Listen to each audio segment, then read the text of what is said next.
Quels sont les points positifs et négatifs de la Peugeot 208 GTI? Je me le demande. Hein. Eh ben, c'est le sujet du jour, les amis. Bienvenue dans cette nouvelle vidéo. Aujourd'hui, on va parler de cette voiture que j'utilise peu. Je privilégie la DS4, le Cocon Premium, le confort pour la semaine, pour tous les jours. Et j'ai décidé de la faire rouler un petit peu, parce que le THP, il faut le faire rouler un peu avant la panne, parce que sinon, voilà, ça devient grave. Donc bon. Alors pour moi, le premier point positif, c'est son style. Je trouve qu'elle est très sobre, très discrète, mais elle est très belle. Pas forcément en GTI, hein, la 208 classique de base, je la trouve déjà très très belle. C'est une belle voiture bien équilibrée. Et ce que j'aime également, c'est sa compacité, parce qu'on est en dessous des 4 mètres. On est à 3,96 m ou je sais pas exactement, peu importe. Mais dans tous les cas, dans le ressenti, on le sent. Elle est vraiment plus petite que les autres. À la conduite, je le sens. Pour manœuvrer, sa coupe un petit peu arrondie, je trouve que ça lui va bien. Je trouve qu'elle a de la gueule.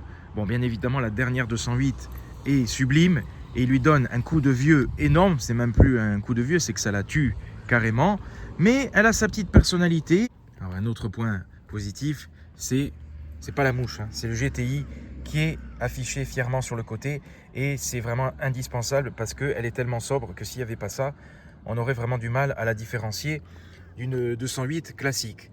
Donc, c'est bien de l'afficher fièrement sur le côté. Je pense que ça a été rajouté par l'ancien propriétaire et je les laisserai parce que ça lui va très très bien.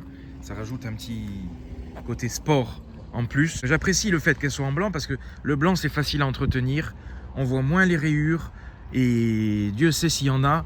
Donc, je trouve ça vraiment bien. Un autre point que j'adore, c'est les jantes. Les jantes, je les trouve sublimes. Alors, Peugeot est connu pour faire toujours de belles jantes, hein, depuis longtemps, mais celles-là je les trouve très très bien, elles sont bien équilibrées, c'est un joli dessin dynamique. Par contre ça je sais pas si ça y était, alors celui-là il est en train de foutre le camp, je sais pas si ce sticker Peugeot Sport était d'origine ou a été rajouté par l'ancien propriétaire. Je le laisse, s'il part il part, c'est pas grave, je m'en fous. Alors il y a plein de petits détails, oui il y a l'invasion de mouches, hein. C'est l'humidité, il y a plein de petits détails que je découvre avec le temps, notamment ce damier dans le phare. Voilà, alors la Clio, elle est en bas au niveau des anti-brouillards. La 208, j'ai mis du temps à le remarquer, mais il y a ce damier dans le phare. D'ailleurs, le phare jauni, ça ce sera un point négatif. Le phare jauni avec le temps, mais ça c'est fréquent. Donc ils auront besoin d'un lustrage. Un point que j'adore, c'est les phares en forme de griffe, parce que dans la nuit, c'est vraiment très très beau. Je vous mettrai une photo. Un autre détail esthétique, c'est cette barre rouge dans la calandre. Si tu enlèves cette barre, ce n'est plus une GTI. Hein. C'est vraiment le petit point discret de la calandre qui lui donne ce petit côté sport. C'est discret mais ça rajoute quelque chose. Sinon regardez, de l'avant vous enlevez la barre rouge, c'est une 208 75 chevaux, voilà. Alors ce qui fait beaucoup pour le style de cette voiture, même si dans cette version ça se voit pas trop, ça se voit beaucoup sur les BPS parce que ça a une couleur différente de la carrosserie, c'est au niveau de cette jupe en bas qui se poursuit sur les tours de roue. Le seul problème, parce que ça rajoute quelque chose, hein, si elle n'a pas ça, franchement ça l'élargit un petit peu. S'il n'y a pas ça, il n'y a plus de sport, il n'y a rien du tout. Le seul problème de ce genre d'artifice qui élargit la voiture, de ce genre de jupe, c'est que parfois ça s'écarte, c'est le cas ici, et vous avez toute la merde qui se met entre. Là il y a du gravillon, donc il faut nettoyer tout ça, il faut bien le recoller. Sur la Barthe, j'avais ce genre de problème, voilà. J'avais ce genre de problème et la voiture était neuve. Là, la voiture, elle est vieille, donc bon, dans un sens, je m'en fous un peu. Mais sur une Abarth neuve, vous aviez carrément la partie en dessous qui était en train de se décoller. Donc, c'est vraiment pas bien. Mais c'est le problème de ce genre de pièces rajoutées parce que ça se décolle. Des fois, c'est mal clipsé. Un écart, il y a l'air qui passe, il y a les gravillons. Donc, voilà. Pour moi, le plus beau point de vue sur cette voiture, c'est le 3/4 arrière parce qu'avec ce feu en forme de griffe, ça lui donne de l'agressivité, de la vitesse, notamment le contraste entre l'avant qui est plongeant et cet arrière très arrondi. Il y a une vidéo qui est disponible où je vous donne mon avis par rapport à la Clio RS. C'est vraiment très joli, notamment avec la double sortie d'échappement et le logo GTI. Il est beau, hein, ce logo GTI, moi vraiment j'aime bien. Le point au niveau du style que j'aime beaucoup, c'est ce béquet. Alors il est discret, il n'est pas énorme, mais il rajoute quelque chose. Assez discret, c'est un petit peu du sport chic. C'était une finition chez DS d'ailleurs, sport chic. Et je trouve que c'est un petit peu le maître mot de cette voiture parce qu'il y a quand même du chrome. Alors on aime ou on n'aime pas, notamment ici. Il y a du chrome carrément dans le phare. Sur cette barre qui se prolonge sur la ceinture de caisse en chrome. Franchement, avec le blanc, je trouve que ça va. Avec les jantes et le blanc, ça me choque pas. Sur d'autres couleurs, ça peut me choquer. Mais là, franchement, je laisserai comme ça. Parce que je trouve ça bien équilibré, notamment à l'arrière. Avec cette barre en bas. Voilà. Il n'y en a pas trop. Il y a ce qu'il faut là où il faut. Alors, le point positif au niveau du coffre, c'est sa capacité. Bon, il y a mon bordel comme d'habitude. Et surtout, le fait qu'il y ait une roue de secours et une vraie roue de secours. Pas une galette. Donc ça, c'est vraiment bien parce qu'en cas de crevaison, vous n'avez pas à devoir changer rapidement le pneu ou quoi. Vous avez une solution de longue durée. Donc ça, c'est vraiment très très bien sur une sportive et c'est assez rare d'avoir une vraie roue de secours en dépannage. Donc ça, vraiment, à la fois positif et négatif, c'est la portière, puisque forcément, qui dit 3 portes, dit portière immense. Donc c'est bien pour rentrer et sortir. C'est moins bien si vous avez une voiture qui est garée très proche de vous. Pour ouvrir la portière, forcément, ce sera plus compliqué pour sortir. Donc voilà, c'est le problème de ces 3 portes. Au moins, il a un petit peu plus d'exclusivité, puisque les 3 portes, les coupées, il y en a de moins en moins. Donc, un autre point positif, c'est le confort. Le confort est excellent. Voilà, comme quoi il y a des sportifs confortables. Je m'étais fait défoncer quand j'avais parlé de la Fiesta, mais la Fiesta est beaucoup moins confortable qu'une 208, beaucoup moins confortable qu'une Clio. Voilà, donc en tout cas, les sièges maintiennent très bien. Et bien évidemment, point positif pour les notes de rouge à l'intérieur. C'est un bel intérieur, alors on aime ou on n'aime pas, mais dans tous les cas, Peugeot a su affirmer son style. Autre point positif, c'est la qualité, les finitions. Parce que franchement, la voiture, je trouve qu'elle a bien vieilli. Elle est sale, elle a besoin d'un gros nettoyage, ça j'en ai déjà parlé, j'ai pas eu le temps de m'en occuper. En tout cas, ça craque pas, ça vieillit bien. Donc, bon point pour cette petite voiture, petit prix. Alors, on se retrouve à bord de la 208. Je vais vous parler un petit peu de l'intérieur. Il y a un petit détail sur cette voiture qui est très con, mais que je trouve indispensable. C'est les contours rouges du compteur. Et en plus, il y a un bouton exprès pour l'éteindre. Alors, ils n'ont pas fait l'économie sur ce point-là, puisque vous avez ce petit bouton. Alors, c'est bien parce que ça donne un peu plus d'agressivité. Est-ce que c'est utile de l'enlever ou pas? En tout cas, c'est là. Vous avez une possibilité de personnalisation avec ce bouton central. Par contre, paradoxe, ils ont fait une économie sur ces boutons-là sur le volant parce qu'ils ne sont pas rétroéclairés. Donc, ce qui fait que quand il fait nuit, vous ne voyez pas.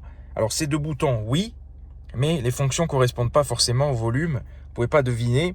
Donc, quand il fait nuit et que vous ne connaissez pas trop la voiture, parce que je l'utilise peu, donc comme j'utilise tout le temps l'ADS, je ne me souviens pas trop quand je la reprends des boutons. Dommage d'avoir fait l'économie sur le volant et d'avoir rajouté des petits accessoires comme ça.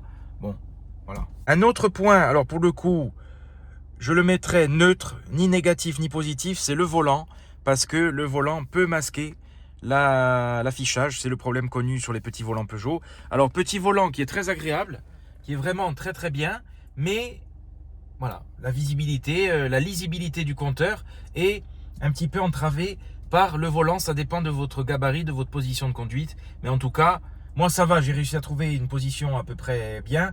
Mais c'est vrai que c'est dommage d'avoir fait rien ne vaut un compteur classique, quoi, voilà. Ou alors le volant, il aurait fallu qu'il soit encore plus petit. Mais dans ces cas-là, il n'y a plus de volant. De toute façon, Peugeot à l'avenir, apparemment, ils mettent un yoke carrément.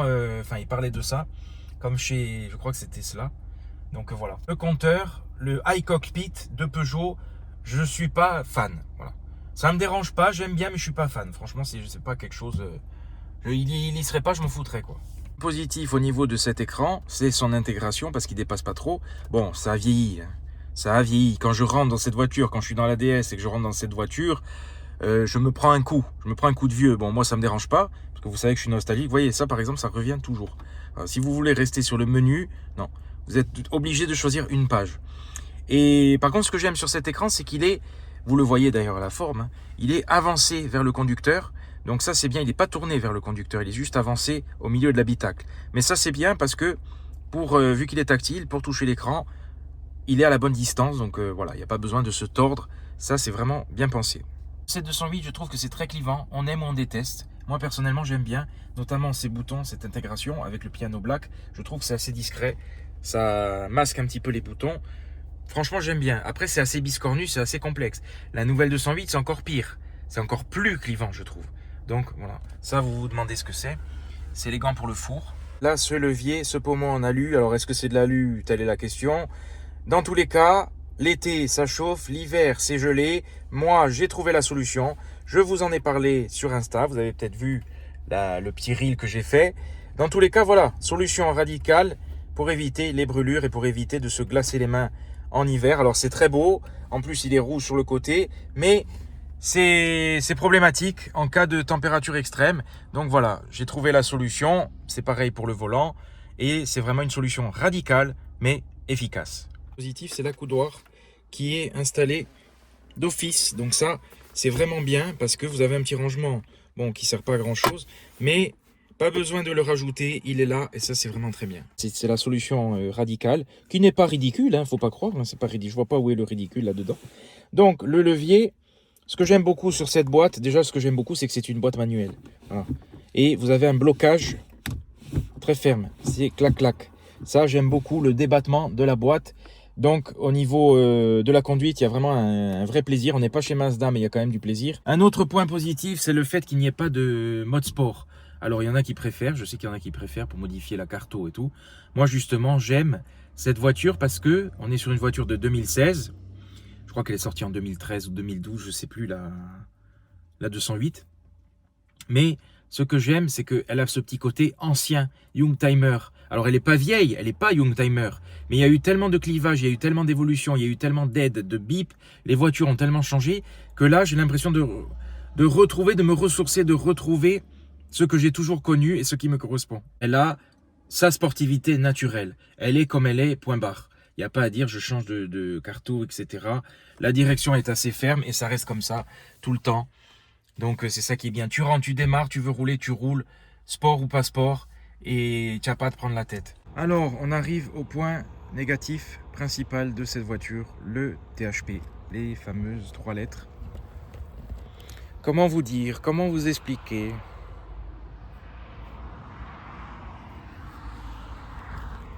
Le moteur, vaste sujet, c'est un point que je mettrai dans le positif. Parce que au niveau du plaisir, au niveau des performances, c'est un très bon moteur. Turbo haute pression, c'est ce que ça veut dire. Ça ne veut pas dire toujours habilement en panne. Mais c'est un moteur qui a d'énormes qualités, vraiment. Le problème, c'est qu'il a été entaché par sa non-fiabilité, son manque de fiabilité, tous les problèmes qu'il y a. Allez voir sur Internet si vous n'êtes pas au courant. Mais c'est connu, c'est archi connu. Alors là, les gens vont voir une 208 GTI avec le capot ouvert, ils vont dire il est en panne. Forcément, il est en panne. Mais pas encore. Le problème avec ce moteur, c'est qu'il a eu d'énormes problèmes. La phase 2, qui est celle-ci, a été améliorée pas mal de points. Mais je mettrai un deuxième point négatif, c'est les mœurs, la réputation. Parce que le problème, c'est qu'une fois que vous vous êtes fait une mauvaise réputation comme ça, c'est dur de remonter la pente. Et paradoxalement, j'entends beaucoup d'avis positifs avec ce THP, notamment le phase 2, donc comme quoi, si vous cherchez sur internet fiabilité 208 GTI, ça va être du 90 négatif, 10% positif. Alors que moi, je mettrais plutôt la barre à 50-50. Du fait des avis que j'ai eus et des retours d'expérience. Parce que vous lisez, ouais, c'est de la merde, le THP. Et pourquoi j'en connais plein qui roulent avec et qui n'ont aucun problème, qui n'ont eu aucun problème et tout. Donc voilà, les phases 2, c'est vrai que ça a été amélioré. Les phases 1, c'est... Et c'est le problème, c'est qu'une fois que la réputation est faite, vous ne pouvez plus l'enlever. Donc ce moteur restera dans les annales de manière négative. Après, c'est vrai, effectivement, il y a les problèmes et tout. Donc bon, voilà. Hein. Après, moi, comme je vous dis, je vous rapporte des faits et je vous donne les retours d'expérience que j'ai eus. Et j'ai eu quand même pas mal de retours d'expérience positifs. Donc, j'ai l'espoir que ça se passe bien. Je touche du bois pour l'instant, ça se passe bien avec. On est sur une phase 2, on est presque sur la fin, sur les dernières, puisqu'il y a eu d'abord le 200 chevaux, il est sorti en 200 chevaux à la base, et puis après il y a eu la version 208 chevaux. Les problèmes, ils ont existé, ils existent toujours, ça il ne faut pas se leurrer, on ne peut pas lui enlever. Mais moi je suis plus mesuré dans mes propos, parce que vous en avez certains qui s'expriment d'une manière vraiment indécente. Pas que pour ça, hein. Si c'était que pour ça, c'est malheureusement le problème des réseaux et d'Internet, et de l'éducation des gens. Mais je resterai plus modéré et d'ailleurs c'est pour ça aussi que je l'ai acheté pour me faire mon expérience. Elle est encore garantie, on verra. C'est sûr que si demain j'ai un problème, c'est toujours la question de dire est-ce que je la garde ou est-ce que je la garde pas, parce que c'est les voitures qu'on achète avec un peu une épée de Damoclès sur la tête. Mais c'est vrai que dans les phases 2, c'est un petit peu plus rassurant pour l'avenir.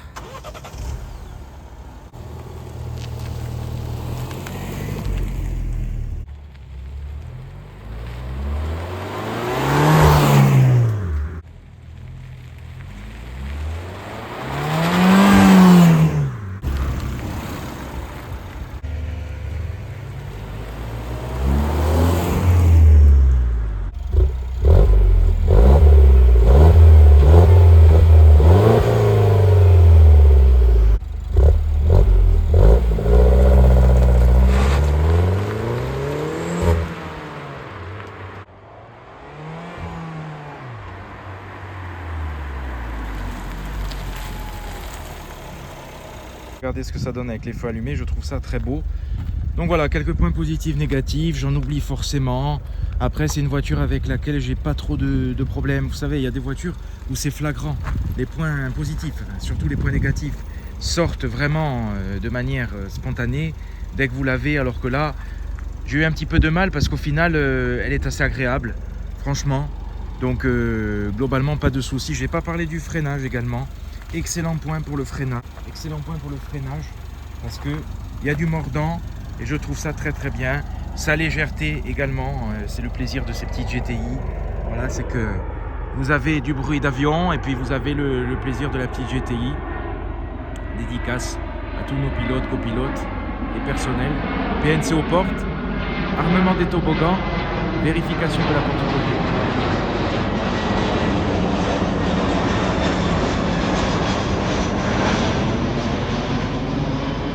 Bon point également pour l'espace à bord à l'arrière parce que c'est quand même assez agréable. Alors un des points négatifs c'est sur le cuir, hein. Je trouve que les cuirs s'abîment. Voilà. Et encore celle-là est quand même propre, hein. Au niveau de la banquette arrière, franchement il y en a, elles sont vraiment dans un état catastrophique. Bon c'est le problème du cuir de base, mais voilà ça marque. Ça c'est quand vous pliez la banquette et que l'embout de la ceinture touche le siège, appuie sur le siège, donc c'est un petit peu dommage, mais en tout cas à l'arrière c'est agréable. L'ergonomie globalement est bonne, par contre au niveau de la conception c'est sûr que c'est, comme je vous ai dit, c'est biscornu, et puis il y a des petits rangements bizarres, notamment celui-ci à côté de la prise USB. Alors c'est bien parce qu'il y a un USB, prise auxiliaire, etc., mais c'est un petit rangement qui est pas assez profond pour mettre un téléphone ou quoi que ce soit, et pas assez large, donc on se demande un petit peu à quoi ça sert.